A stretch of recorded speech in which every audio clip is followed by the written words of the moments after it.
आदरणीय, आज आप लोगों ने मंडी प्रांगण में कुछ कार्यक्रम रखा था और आगामी कार्यक्रम भी आपके कुछ निश्चित हुए हैं। वो क्या कार्यक्रम है, बताएंगे आप? आज हमारे कृषि इष्ट जो भगवान बलराम का जन्म उत्सव है, इसलिए हमने मंदिर में जो बलराम मंदिर बनाया गया है, तो वहाँ पर हमने आज सुबह से पूजा पाठ कर भगवान बलराम को पूजन पाठ करा। और आगामी योजना जो हमारी है कि 11 तारीख के दिन हमारी जो कृषि में आ रही है सारी समस्याओं को लेकर के हम रैली के माध्यम से ज्ञापन देंगे जो मुख्यमंत्री और प्रधानमंत्री के नाम से होगा। ये क्या क्या मुख्य मांगे रहेंगी उसमें आपकी? हमारी जो मुख्य मांगे होंगी, जो फसलों के गिरते दामों को लेकर के प्रमुख मांगे रहेगी, और जो योजनाएं जो चल रही हैं उन योजनाओं का क्रियान्वयन सही ढंग से नहीं हो रहा है, इसके सरकार का ध्यान आकर्षित करेंगे। अभी वर्तमान में भारतीय किसान संघ ने भी इसी बात को, इसी प्रारूप को रखा था। आप लोग कुछ और नई बात रख रहे हैं क्या? सभी की मांग तो एक ही चल रही है कि हमारी फसलों का हमको लाभकारी मूल्य मिले। हाँ। लेकिन जब तक लाभकारी मूल्य नहीं मिलता है तब तक हमको कम से कम सम्मानजनक हमारी फसलों का मूल्य मिले। जो इस समय जो भारी गिरावट आ रही है मूल्य में, सोयाबीन के मूल्य में देखने में आया है कि बहुत ज़्यादा गिरावट, जिसमें हमारी लागत भी निकलना मुश्किल है। जब हमारी लागत नहीं निकले तो हमारा अगला सीजन हमारा साल भर का घर खर्चा कैसे चलाएंगे, क्योंकि हमारा स्रोत ही कृषि है। अच्छा वकील साहब, एक प्रश्न मैंने भी उस समय भी रखा था कि किसानों की जो बीमा है, फसल बीमा, उसको लेकर किसान भाई बहुत असंतुष्ट दिखता है। उसका कहना है कि हमसे प्रॉपरली बीमा तो भरवा लिया जाता है, पर उसका मुआवजा जो मिलता है सरकार उस समय या जो प्राइवेट कंपनियां रहती हैं वो अंगूठा दिखा देती है। इसके विषय में आप क्या कहेंगे? लेकिन अभी तक बीमा कंपनी के किसी भी अधिकारी ने हमको जवाब नहीं दिया है। इसमें सर्वे के नाम पर राजेश ने सर्वे करा था, इसको बीमा कंपनी ने माना नहीं है। सैटेलाइट सर्वे का करा है, तो सैटेलाइट सर्वे फसलों का हो पाना संभव नहीं है कि फसल जो सैटेलाइट काफ़ी ऊपर जो होती है पता नहीं चलती। और जो बीमा कंपनी ने एग्रीमेंट करा है वो कार्ड रेमंडम करा हुआ है, और बीमा कंपनी ने एक भी कार्ड डाले नहीं है। यानी आप भी चाहते हैं कि इकाई खेत को बनाया जाए? हाँ, हम भी चाहते हैं कि खेत इकाई कचरे को इकाई बनाया जाए, क्योंकि एक तहसील का जो उन्होंने मापदंड बनाया है, एक तहसील में करीबन 700 गाँव के लगभग होते हैं। हाँ। और हर गाँव का अलग अलग बारिश का है, आप तो एक साथ कैसे ले सकते हैं? कैसे ले सकते हैं, सही बात। आगे पूरे जिले का मानते हैं तो पूरे जिले का एक पूरा अनुपात निकालेंगे, सब बीमा देंगे, लेकिन एक गाँव में एक तहसील पानी में फसल खराब होती है तो उसका बीमा नहीं मिलेगा जब तक कि पूरे जिले का खराब नहीं होगा कपास। ये तो बड़े दुर्भाग्य की बात है। यानी ये तो जुआ खेलने वाली बात है कि ऐसा हुआ तो बीमा नहीं मिलेगा, वैसा हुआ तो बीमा नहीं मिलेगा। बीमा कंपनी की जो करते हैं सरकार तो उन शर्तों को बदलवाने के लिए हमारी लड़ाई चल रही है, और हम इसमें बहुत जल्दी ही रीट पोजीशन में जाएंगे। कि आपका संयुक्त किसान मोर्चा कुछ नया नवाचार करने जा रहा है, इसके बारे में कुछ गतिविधियां, प्रशिक्षण कार्यक्रम वगैरह आप किसानों के लिए रखेंगे क्या? सबसे पहले तो हम जो गौशालाओं का निर्माण करवा रहे हैं किसानों के सहयोग से, 2-3 गाँव 4 गाँव को मिलकर के गौशाला है, और हमारे संगठन के कुछ किसानों ने गौशालाएँ भी बनाई है। अभी धर्मपुरी में गौशाला बनी है, जावर के पास हमने गौशाला बनाई है, जिसमें आगे समय में जैविक खाद का निर्माण करेंगे।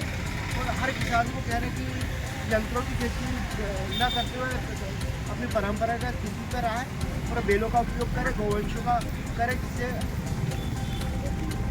आय में वृद्धि हो। आपका शुभ नाम और पदनाम?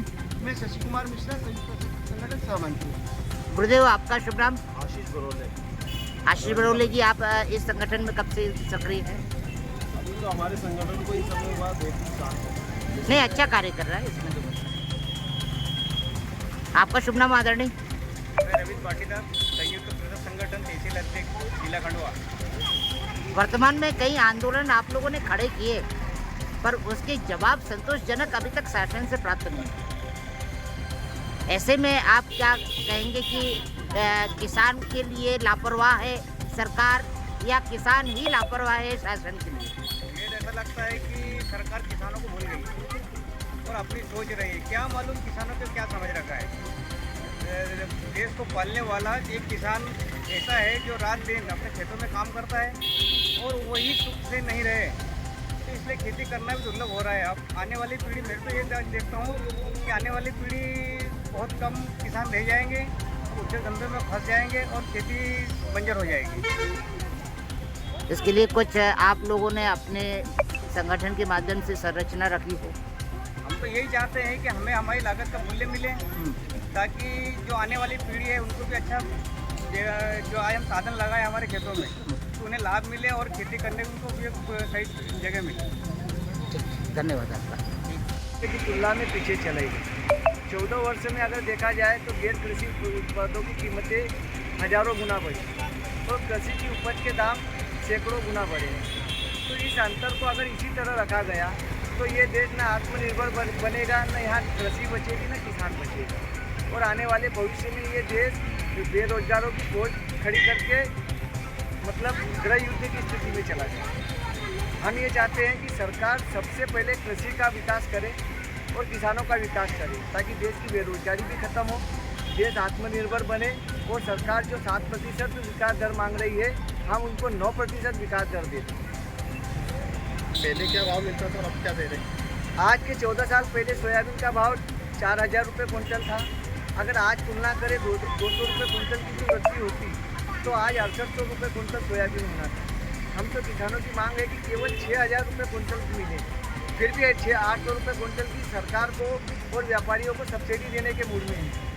अब ये भाव भी अगर सरकार हमें नहीं दिला पाती है तो फिर किसान क्या करे?